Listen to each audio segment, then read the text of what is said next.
What an awesome opportunity. What an awesome responsibility. And therefore, what an awesome accountability we have in this nation to pray for our nation. Where there are some places where people pray in secret, people pray at the risk of their lives, their families. And in these days, people pray at the risk of torture and watching their children tortured or executed or both. But for just for uttering a prayer and looking to God.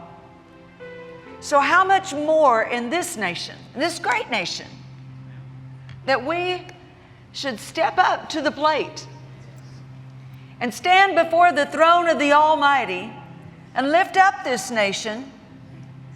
If this nation were to fall, clearly she has slid a bit, but if this nation were to fall, whose fault would it be? The Democrats? The Republicans? The liberals? The conservatives? The independents? Hollywood? Would it be Hollywood's fault? No, it lies squarely in the lap of the church. While we fuss and huff and puff and eventually worry and wring our hands, it does nothing. It does nothing. And prayer, properly prayed, will open the windows of heaven, but it will also move us to action. We'll just sit by and allow things to go on as though we had nothing to say and as though we could do nothing. But we can.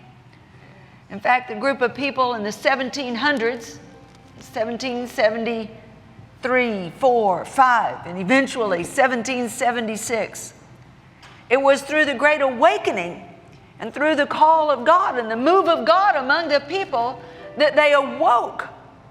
They awoke to who they were. They awoke to be in the church. They awoke to their place in prayer. And all of a sudden they thought, hey, wait a minute.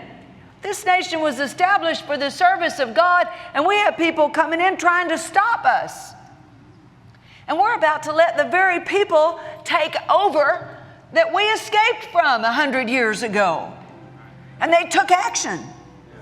Some at the risk of life, some at the cost of life.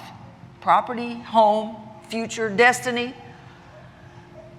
But God was faithful. God saw. God met them. And you and I stand here today. But we must stand and awake ourselves. We must be awakened. We must recognize the need for an awakening.